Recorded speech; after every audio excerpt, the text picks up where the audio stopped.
like I went silent and I didn't talk for, I think it was like 2 months, almost 2 months. I didn't say a word, not one word. So I think my brain kind of shut down. All I do remember having a very to get into the trauma, because I want to know what trauma, if you could, help us with. But when you were diagnosed, when you heard that you had EPD at the age of 15, what was that like for you? You have to analyze them, and it starts from the children from as young as 7 in those facilities. And the facility, yeah, we had school there, we had a swimming pool, we had movies, but then there was a big field. I ran away so many times, just ran away. Sometimes I took the back. Yeah, from the facility. I ran away. I wanted to go home. That's where I started. Okay. Superwoman. Work 10 different jobs and the house is clean. And somehow, but when now as an adult, I see the breakdown in her system. Right. You understand? Now I have my own too. I see the stress. That stress can kill. Definitely. It can break you. Definitely. And it's not until my last time being admitted to this hospital. You went back to college and you completed your course in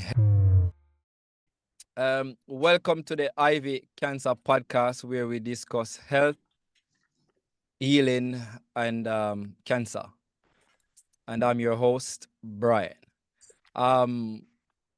Before when we're starting this podcast, Monique, we normally say a word of prayer to bless the host for clarity and understanding and wisdom. And I normally share that with the guests to bless us with a word of prayer. So if you don't mind, if you could bless us with that word of prayer. Well, I pray, I say Jehovah. So that's how I know the Most High as, and that's how I pray. So I will start with saying the Most High have many names. So when you say Jehovah, still the same God. Okay. Heavenly Father, Jehovah, thank you for blessing us with this day today. Thank you for bringing us together to discuss this difficult subject that we're about to discuss. Please bless the both rooms that we're in. Please cover us with your Holy Spirit and let your Holy Spirit take over this interview, Jehovah God. Thank you for Brian, for giving me his ear and his time. And I hope I can help as many as I can. Through your son, Christ Jesus. Amen. Amen. Wonderful, wonderful. Monique. Yeah. All right. You were diagnosed with borderline personality. When it all started, can you give us a snaps of the history of when you were diagnosed with EUPD? Hi. YouTube have 2 ways to push your channel. With that said, I'm asking you 2 quick favors. If you like what I'm doing and want to support my growth, please give me a thumbs up so that YouTube could send my videos out to like-minded viewers just like you. 2, I've noticed that 70% of you who have revisited this channel have not yet subscribed. Please hit that subscribe button. That way my channel will grow. And my promise to you is to give you more content with substance just like these. Do we have a deal? Thank you. So, I was in school at the age of 15. I was diagnosed for the first time with borderline personality disorder, also known now as EUPD. Nobody didn't really know what was wrong with me. You understand? From my mom telling me the experience, because some of the things I don't remember. My first time being admitted and stuff, I don't remember some days. Some of the days don't even add up to me. So I'm going off of what some people tell me. So the situation happened. you know, like I went silent and I didn't talk for, I think it was like 2 months, almost 2 months. I didn't say a word, not one word. So I think my brain kind of shut down. All I do remember having a very bad breakup with my best friend in school. And that was kind of the tipping of the edge for me. And because I was, you know, I was on my own, basically, at 13. You were living Sorry. on your own at 13? Yeah, not so much living on my own, but, you know, when you come over here, you don't really have your papers and you have to get started. And my mum, you know, she come over here, and because of the house that we was in, it was so crowded. We didn't really have space. And as I said in my video on TikTok, everybody was kind of relying on me to make the family get out or whatever them out. You know, them used to watch or me use the computer or I'm so book smart or I'm so this. It was a lot of pressure. You understand? A lot of pressure. Meanwhile, I didn't have the space to be able to study and then go to school and study. So my mom had to find a space for me. You understand? And she didn't have her own property. Mm-hmm. She didn't have her own property because we wasn't in the system. Okay. I wasn't in the system. Okay. You understand? So my mom found somewhere for me to be so that I could study for my GCSEs coming up. Okay. So that I could have that space, because where I was, it was difficult living there because we had some family issues and we had, you know, it was overcrowded. So my mom done the best that she could. She found somewhere for me to stay. And unfortunately, where I was staying, I ended up having a breakdown in that room. That was the first time that I ever started, you know, harming myself. That was the first time I ever started, you know, my eating problems really started. There was a situation before about my eating, why my eating problems actually started, but I think it kind of got worse when I was in that room. Even though my mum put me there for what she thought was best, it kind of was an isolating situation for me. I was away from my family. I was 13, going on 14, probably 14 going on 15. 1 year I spent in that room or something like that, you know, and that room have a lot of my trauma in it. And that's where I first had my breakdown and was taken to hospital. You said your eating problem. What eating problem was that? So I was also diagnosed with an eating problem. They didn't say anorexia or bulimia. It just says eating problem. But you never used to eat as how a regular child should have eaten. So with EUPD, a lot of it is linked to trauma. It is a trauma based. They say that it's trauma based. That's what they say.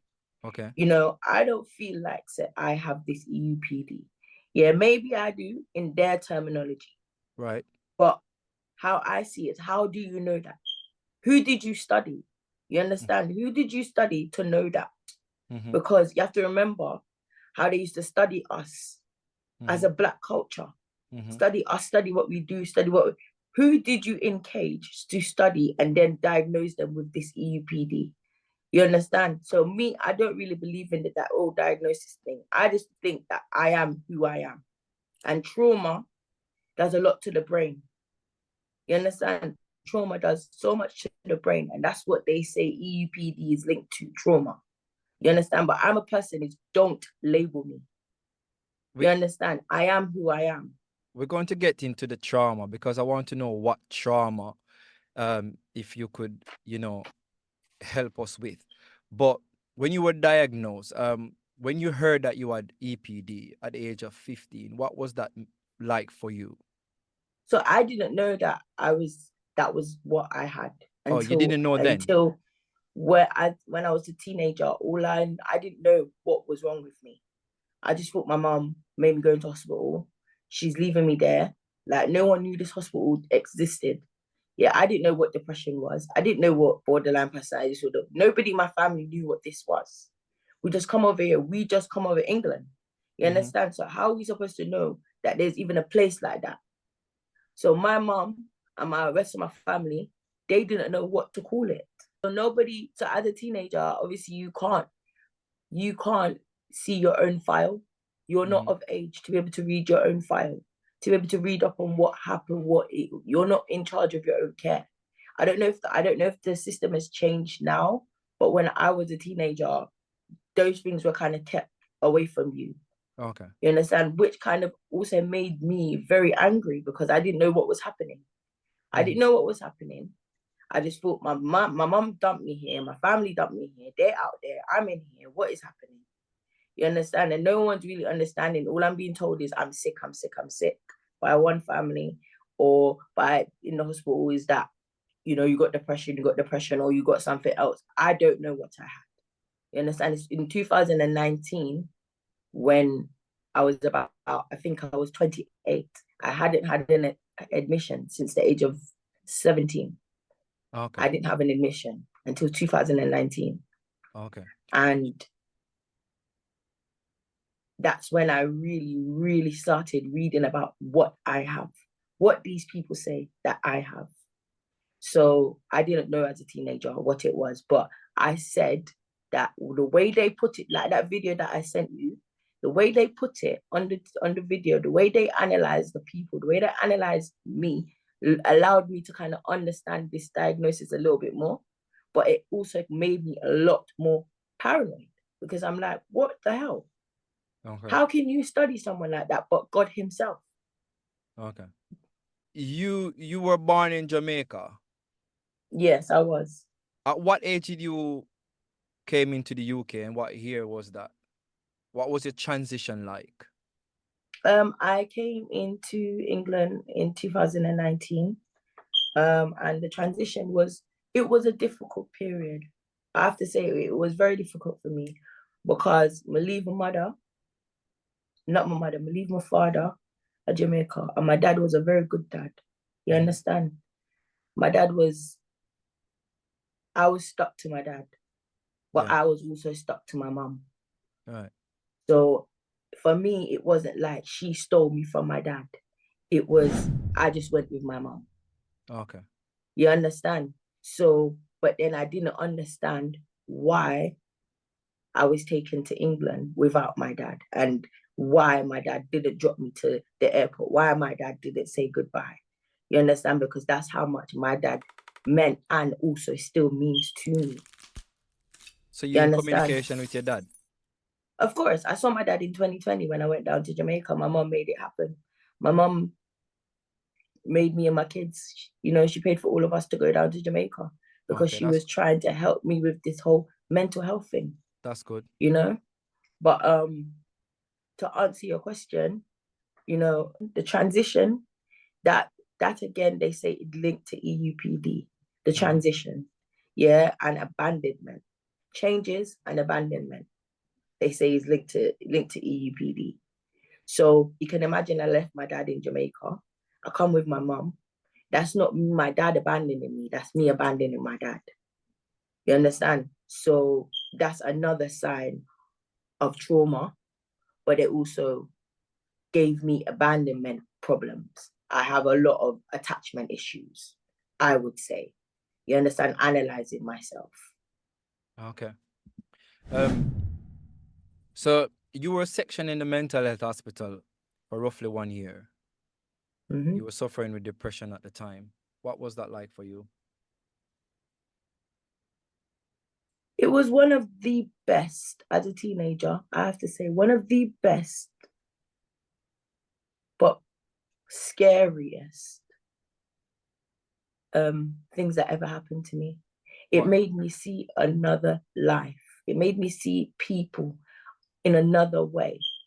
You understand? As a teenager, you're out in the world. Remember, the world has its own system. And when you go into hospital, they have their own system. And when you go into the police station, they have their own systems. Everything is a system. Right. You understand?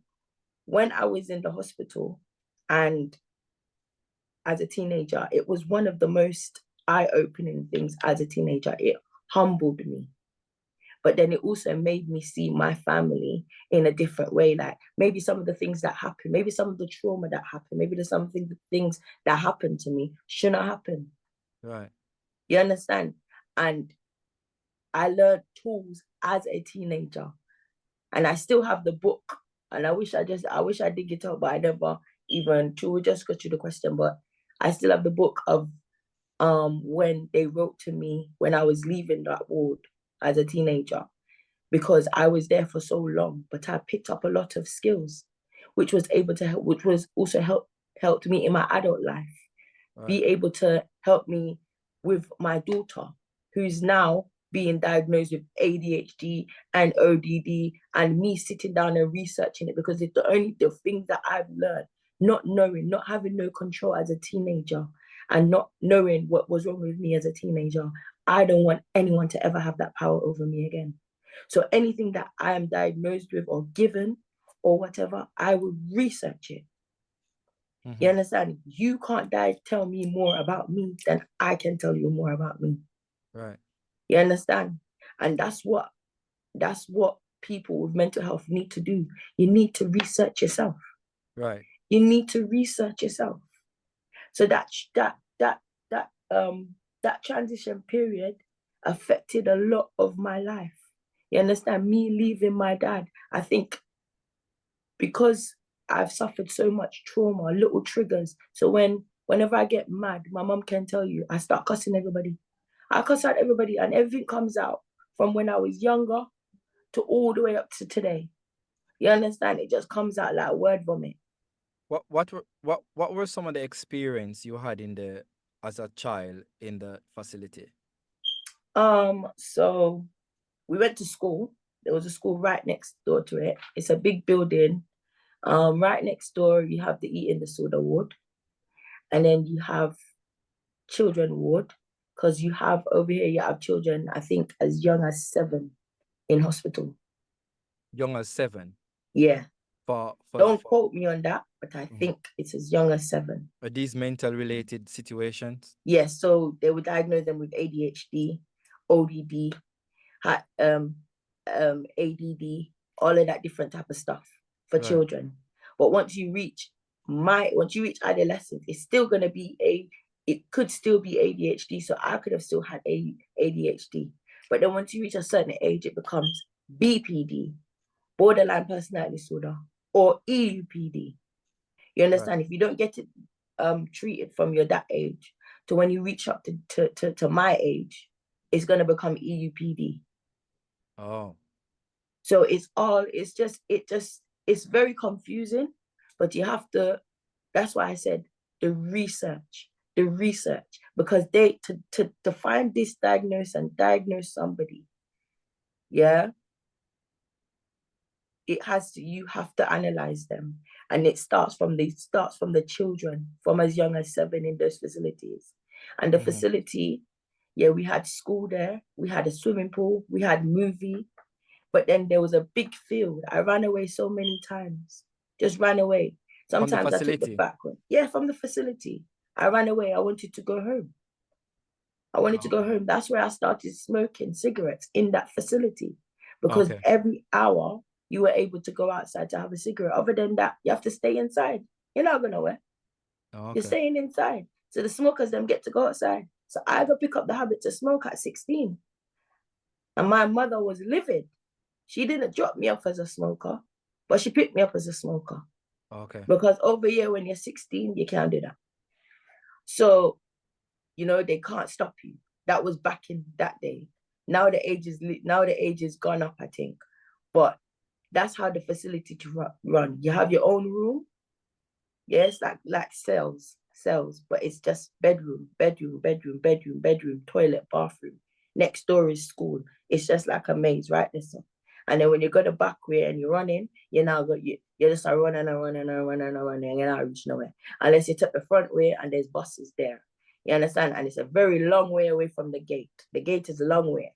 Right. It's very much like the prison system. It's not far from prison. And it starts from when you're little. So you just imagine, as a teenager, I'm running, and I don't know where I'm going. You understand? How long do you spend in that facility? So I was there, I think, from October. My mom probably knows the date better than me. From October, and then I came out. My mom threw me a sweet 16, and then I came out in June. But then I was in and out. I didn't officially come out. I spent Christmas in there, Christmas Day. I didn't officially come out, I don't think, until probably about 2000 and I went 2006. Probably about December 2007. Okay. But I was in and out. I went to so many different hospitals. It wasn't just that one. I went through I went through private hospitals. I went to wherever there was a bed, they put me. You understand? Sometimes my mom didn't know where I was going. And that's what she was worried about. And that's what I'm worried about when they talk about my child. Where are you going to take my child? Because my mom used to have to travel 2 hours to come and find me. Really? And I'm a child. Yes. 2 hours? They would take you. Yeah, 2 hours. Wow. 2 hours away, traveling to come and see me. They took you away from your mom 2 hours apart. So, so they literally take you out of reach from your mom. Yeah. I can't imagine how your mom must have felt. So because of that, did your mom visit you on a regular? Because it must have been hard for her to travel 2 hours to come and visit you.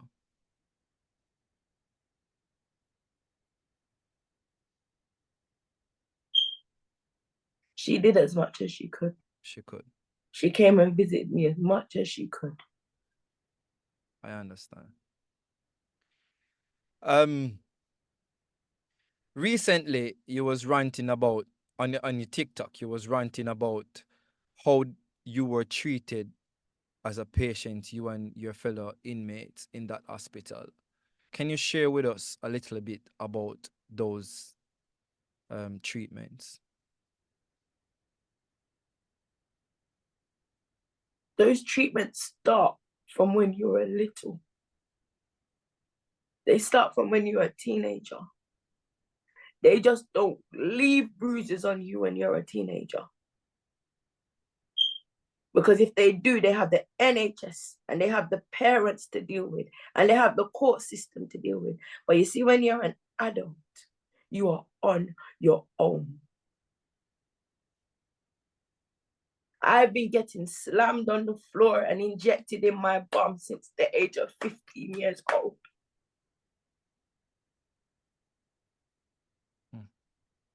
It's just that this last experience, I was so awake because I refused to take any form of medication.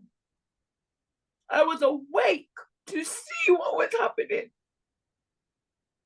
And I had to fight for my life.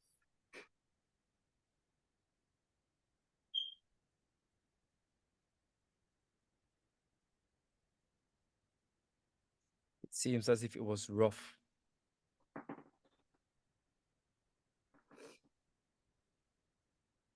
Sorry. It's all right. That's fine. You have to let out what you can let out because, I can understand that this probably be very emotional to you. And I really understand. You were given some medication. Sertraline was one of them, and some sleeping tablets. Sofaclone. So my first ever medication that I was given as a teenager was fluoxetine. So I remember the first ever one I was given. It was called fluoxetine. And when you're in the hospital, they analyze you. So I was in there for quite a while. I think the analysis period is probably about 2 weeks to see what the person has or who has this or what. And they decide, they try, touch and go like you're a guinea pig. Which medication them are gonna put it on? You understand? Mm-hmm. And the first one that I was given was fluoxetine. And we used to have to stand up like in a line like this and go take with medication. Not as bad as the movies, where them used to put on the stress something them, but just as bad. You can imagine you're coming up from the real world and you have to stand up in a queue for go take medication. And if you don't take it, they will inject you in your hand as a child. And they will try their best to talk to you sweet and this, that, and blah, blah, blah. And No. But when you're an adult, no choice. Injection in your bum. Them drag your pants down, boy or girl, they're men working in an all-female ward. Men? All female. 4 men. 4 big African men beat me up. Is that legal to have male in a female facility?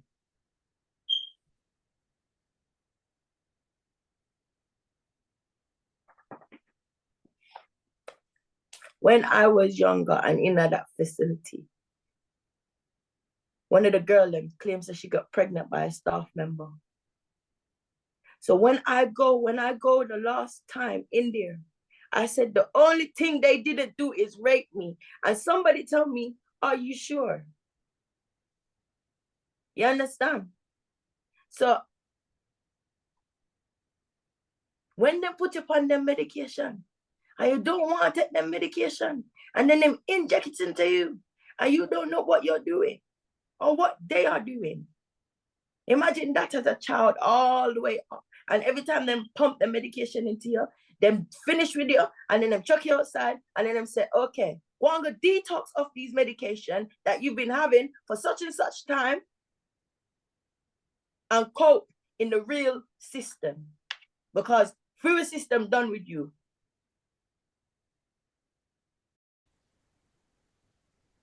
You mentioned about your daughter. In our conversation, you made mention that you have 2 children, a daughter and a son. And your son, when your son was born, he had some complications with breathing and other issues. Could you share with us what were some of those complications that your son suffered while as a child? A newborn, I should say. So my son was born at 28 weeks gestation. He was born at 7 months. Right. So usually 9 months, but he was born at 7 months. So it's premature. It was premature. Right. And he was 2 pounds 7 when he was born. 2 pounds 7. It was about this small. And he was see-through. You could see his skin, his veins through his skin. His eyes weren't even white yet. They were all black. And I watched him change every day. I watched him change. My mom came, my mom went to see him. Only grandparents and parents were allowed in the NICU. And for me, I was 21 at the time, and I had a 2-year-old. And this was brand new. Again, no one in my whole family have ever had a premature baby. No one in my whole family's ever gone into hospital. No one in my whole family's ever had a premature baby. Could that be due to stress that you was undergoing? It was stress, but that is a different story. That is father stress, that is man stress, that is bill stress, because I have been paying bills since the age of 16. I've been living on my own, proper, because I went through the hostel system, I went through the care system, then I got my own place at 16. And then I lived with my family again, and then I got my own place again, then I had my daughter. So I've been living this property since my daughter was 8 months old. I've been paying bills and bills and bills since the age of 16. You understand? Home, he was discharged from the NICU after 50 days. And when he came home, he stopped breathing and I had to resuscitate him. Now, when we were in the hospital, before he came home, they're supposed to teach you resuscitation. Right. But because he was discharged over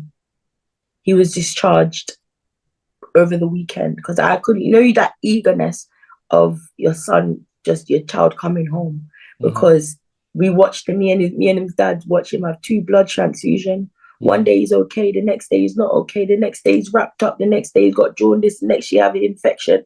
It was a lot. And then my mom was the only one that could watch my daughter for me. And she wasn't well herself. I used to just leave my daughter there because my mom is wheelchair bound. Just leave my daughter there and go check on my other child for 2 minutes. And then my mom got taken into hospital herself, into ICU in St. Mary's, which was far away from where I was with my son. So I had to choose between my mother and my son. And that was coming up to Christmas. You understand? So when him come home and he start breathing, he just met my mum for the first time. That first day, I took him to the hospital because I only got to see my mum once. But I know my mum would say, Money, make sure you take a picture of your baby every day. Right. Because anything can happen. Right. So I just say, Mommy knows. You understand? Mommy knows why I haven't come yet. How is his health now? He's great. He's 11. He's 11. The only thing with him is just small. But because the father is 6'4", he's a shooter. You understand? Right. But he's a very strong little boy. When him start breathing, right, and they put him in the PICU again, and them save him life, that's up. And then they tried to bring him back to the hospital because he had bronchitis. Why he had respiratory arrest? He had the bronchitis. You understand? Mm-hmm. And they put him in. I just pump him up with beer, food, and everything. I just went back to my roots. No medication, no nothing. I buy some green banana. I buy some pumpkin. and pump up this little boy. So you feed him on some real Jamaican food. Real Jamaican food. You understand? And him fat out. So when him go back, we had a premature reunion for all the premature babies. Yeah. And when him go back, he was the only one that was crawling. You know when you feel bad, but you shouldn't feel bad because I'm just like, stop that. And the other babies, some of them are still on breathing machine. I said, not my child. Right. You understand? I was told constantly when I was going through that experience, Monique, you're so young to be going through this. Young, it doesn't matter what age you have a child, you stand up on your feet and you become mother. You're right. You understand? Right. Unless you don't have that instinct into you, you're not it. But my son now, I grow him, a future footballer that. And if not footballer, future dancer that. Right. You understand? And I tell him, he take care of himself. The father take care of himself. And then, you understand? Right. Him just always asks why I'm so small. And I said, don't worry, you're fine. I'm small. Right. I was born a bit premature as well. Right. How long? How much were you born? I was born like probably about 8 months there about. So I was born before the time. Were they placed under any child's protection, and why? So yes. So my daughter, because of my hospitalization when I was a teenager, my daughter, not my children, my daughter, when they found out I was pregnant, the system. So after you leave foster care, you go to leaving care, and then my leaving care worker reported that I was pregnant. Right. By that time, I was living on my own in a hostel. I'd been in a relationship with my partner for just about 2.5 years before we had my child. My daughter was a planned child. I sat down with my mom and told her I wanted to have a baby. You understand? I want someone there that I can love and that can love me. So my daughter was very, very much planned. Right. Yeah. So when they found out I was pregnant, I got a letter through my door. Yeah. And my partner at the time, I was 16. Yeah, when I first met him. Now when we were together, I had my daughter at 19, but we were together for all that time. Right. You understand? So it's not like my life was out of control. I was in college, I was dancing, I was at the top of my class. For drama, I was expected to go to uni. You understand? And then I decided I was dancing for Nike at the time. You understand? I've done a lot. You was dancing for Nike? For Nike. Oh, I see that you're a big dancer. I never knew that you had that in you. Yeah, so I done a lot. Dance saved my life. I started when I was 8 years old, and I never stopped. My mom probably said I started from I was 2. Right. You understand? And I never stopped. Right. So my daughter, they put a letter through my door, and my daughter was placed on a child protection plan. Right. The social worker just showed up to the door. Imagine I was with a big, grown Jamaican man. Yeah, because I only date my kind, my culture. You understand? Right. You have to have some Jamaican in here. Child protection. So my daughter, the person come to social worker come to my door with some paperwork. Mm-hmm. And if you ever see the paperwork, it was everything about me. Right. My history. You understand? And that was the first time I felt like I wanted the world to open up and swallow me. Right. When I saw this paper with all my life on it. Who wrote this? Where did this come from? When did this disappear? You understand? They've been watching you. Yeah, that's what I said. But this was from when I was in hospital as a teenager.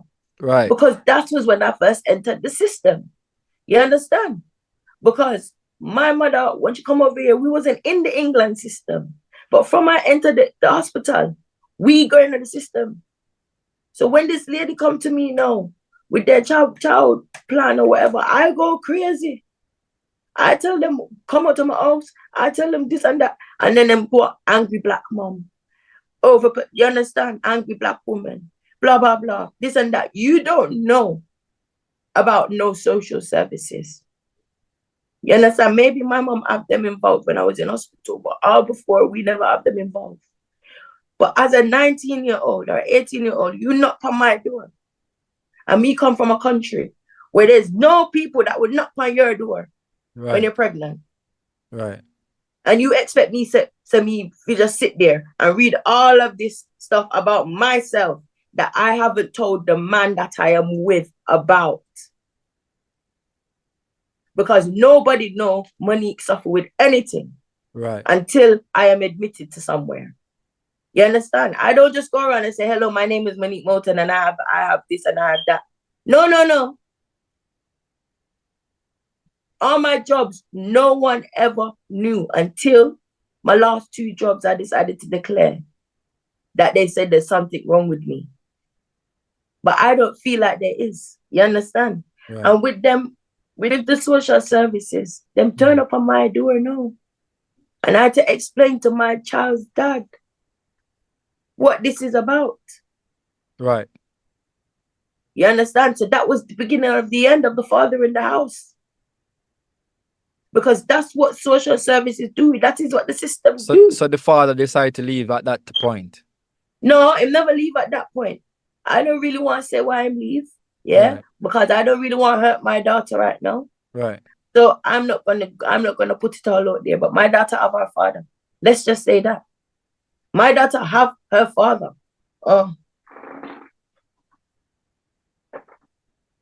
Okay. Yeah. So why I say that I don't really know who's watching your live. You understand? I'm not live, but obviously my daughter father is not the same as my son father. Okay. But my son father has been in my daughter's life since she was 1 year old. So a female daughter. You understand? Right. Female daughter that. And there was a whole situation, but I was saying social services. I was with this man way before we planned to have my daughter, and social services entered my life. And that was the beginning of the end of that relationship. You understand? Right. Because them dig up your wall of your background. Dig you up. Them want to do investigation. Them want to see where you come from. Them want to know where them all come and looking at where you buy for your children them. You understand? So them looking at your fridge. Them looking at everything. And these people don't have that things at home. They don't have those things at their house, but they have the right to come to your house and look in.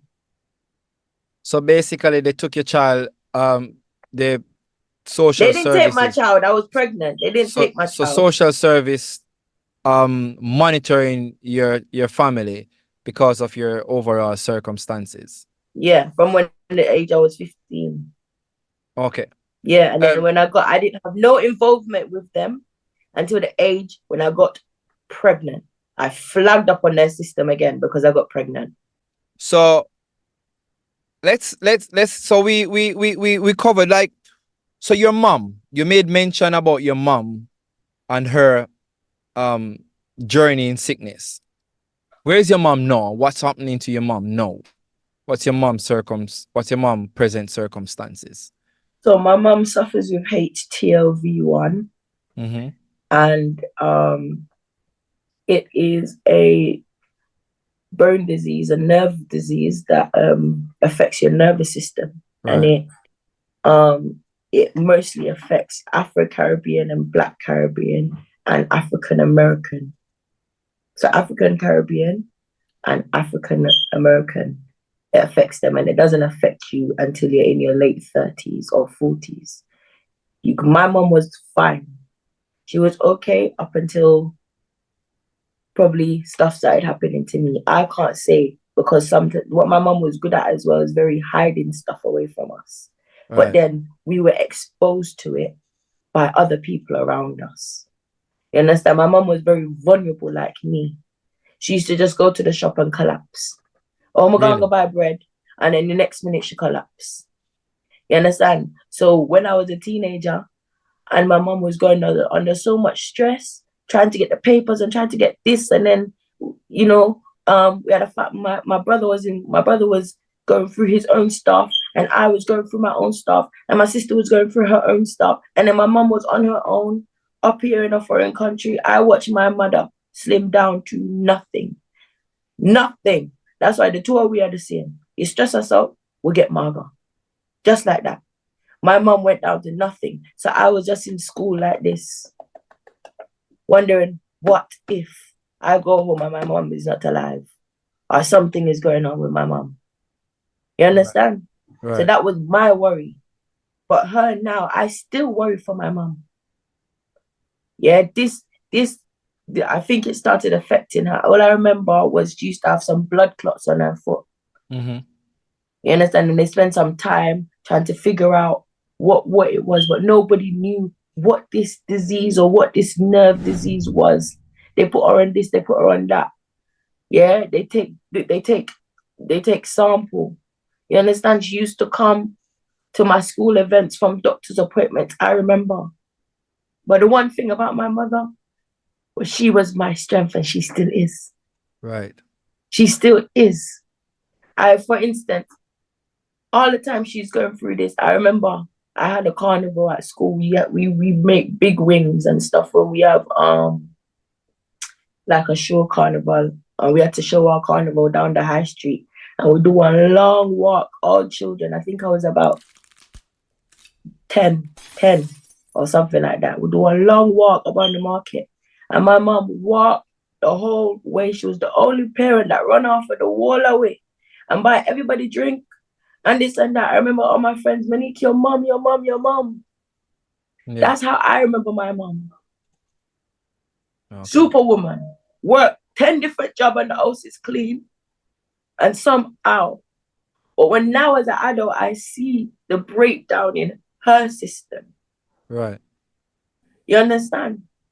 Now I have my own too. I see the stress. That stress can kill. Definitely. It can break you. Definitely. And it's not until my last time being admitted to this hospital, and me now, them taking my kids now, they placed my children with my sister because I don't want the children right now. Right. You understand? I don't want them right now. Because I'm not going to die in this system. So your sister have your kids now? Yeah, my sister have my kids because the day before yesterday, they tried to bring me court papers. One day before court. I don't know who they think they are to bring me court papers one day before court. Because nothing done, sir. Is this court paper? Of the letter. Is this court paper regarding your kids? Yeah. And okay. I put it up on my TikTok. If you follow my TikTok and saw what happened yesterday, because I documented it. Okay. All right. Your life is not all doom and gloom, right? No. And while you were going through your stuff, after you go through your stuff and thing, you went back to college and you completed your course in health and social care, and you also work with the youths in domestic violence. No. So I enrolled in college. I didn't take GCSEs, so I didn't take my final exam. I did because I got section in year 10. Right. And that's grade 10. So I was 15, didn't finish school because I was in hospital. So I signed up for college with my nurse sitting next to me. Right. From the hospital, I traveled from the hospital and I signed up for college. And I met all my school friends back in that same college because we all back up in the same college again. Mm-hmm. You understand? And I did my first one, the first course that I did was media studies. And then for media studies, I did that for 1 year. I went and done performing arts at a different college. And I danced so much. I danced, I did drama, I did music, I did health and social care. I know, not health and social care. Drama, music, dance. There was one more, English and functional skills. So English, maths, and science. Which English and maths, but me not really in a lower science and maths. So, but I accomplished my English. That's how I got my English GCSE because I didn't take GCSE, so I got it in college. Right. Then I got my certificates, which I have on the wall right here, sir. And I'll show you. I did my dance. Yeah, my dance at college, and then I also dabbled in a lot of different summer courses. So I got a certificate for spoken word, for a spoken word course that I did right here, so spoken word. Mm-hmm. And I did dance outside of school. And my dance teacher, she put us everywhere. So I'm on YouTube from the age of 17 dancing with my dance group. And we did a competition called Be Young, Be Supreme. And that was for hip hop girls, young girls in hip hop. And it was an amazing experience. I went to Devon and trained. I went to Blackpool and trained. I started dancing from the age of 8. You understand? I danced in Lucian People's Day, which is a big event in London. Yeah, I danced there with my dance group. Everybody always know me as Dancer Monique from the age of 8. To get the stress out of my life, I dance. I listen to music. Right. You understand? Right. And so when I had my daughter at 19, I did all of that. And then I had my daughter. Then I settled as a mum. But 1 year, I took about, let's say 18 months off. And then I went back to college and studied health and social care too, because I couldn't sit at home and do nothing. I could not sit at home and do nothing. So that's when I decided to go back to college and get the health and social care. Okay. So you qualify in health and social care? Yeah, and also performing arts and dance, drama, theatre. I'm now a freelance theatre practitioner. I'm a dance teacher. I used to be a dancer. You know, I have my own businesses. So you didn't work with the youths? I did work with the youth. So I started working in Lucian Youth Theatre. I started as a volunteer at Lucian Youth Theatre. And there's a clip I put it on my TikTok already. And it's also on my YouTube. If you type in Monique Moulton, Lucian Youth Theatre, you see the interview that I done on TV, London Live, which is the news up here in England. It's called London Live. Right. And I started as their volunteer, as their young person. I auditioned. One night, I was going through a bad experience at that time. And something just said, something is missing in my life. This time I had my son at this time now. And I signed up because up here, you're classed as a young person until the age of 30. Right. So you'll be a young person until you're 30. So I was 24 when I signed up for LYT. And I went to the audition. And I auditioned and I got a part of the Young Touring Company. And you act and then you do 2 weeks of training, 2 weeks of like devising, training, and like writing the script. So we built the script from scratch. And the script was about domestic violence. And that was the first time I ever found out about forum theatre, which I love. So I did that and then I volunteered with their 8 to 10s. And then after I volunteered so much that they offered me a paid position and I was paid by the mayor's office. Oh. Yeah, because LYT so I was paid by that to work with the young people within LYT. And after that, I worked on NCS The Challenge. And I worked with 15 to 17-year-olds. And I was in charge of 12 of them, and we used to have to do a hike. Listen, it was a lot. It was a lot. And we had to, the young people had to do a thing like Dragon's Den. So I was a community arts facilitator at that point. Yeah. And then I was a community facilitator at NCS The Challenge. And I had to take them on a 2K walk. I had to take them to businesses. It was an amazing experience. And at this time, I had my own children at home. And then my biggest accomplishment was when I worked in the Lyric in Hammersmith. And it was an amazing experience. You understand? I went from such a small organization to working for such a big organization. And I was one. You could count the amount of Black people that was in the room. Let's just say that. And I was one of them. So you have some and qualification. I was on the young people's team. So you have some qualification underneath your belt. I have loads, a lot. Too many. Okay. Yeah. What would be your advice that you would give to somebody that's going through EUPD? Be you. EUPD. Yeah, that's my advice. Be you. Be you. Right. Be yourself. Simple as that. That is it. I had to wake up. You understand? People with mental health need to wake up and see they do not need these pharmaceutical drugs. Right. That is what it damages your brain. Right. People with mental health, we use so much more. So you say, remember, everybody have mental health. Everyone in the world. It just takes this little thing to trigger you off. And it doesn't matter what age or when. It will happen to trigger you off. You understand? I'm talking over here because you're little on my screen so I can't see it over there. So. Right. Yeah? So what my advice to people EUPD is go research yourself. Research what they think they know about you, but they don't really know what they think they know about you. I was giving sertraline and it's still in my drawer. I didn't take it because the side effects outweigh the benefits. It makes no sense to me. Imagine the withdrawals. I don't see why people constantly taking medication if the side effects is outweighing the benefits. But imagine having 2 children and they put you on medication. Imagine having a premature baby and they put you on Zopiclone, a sleeping pill that makes you psychotic.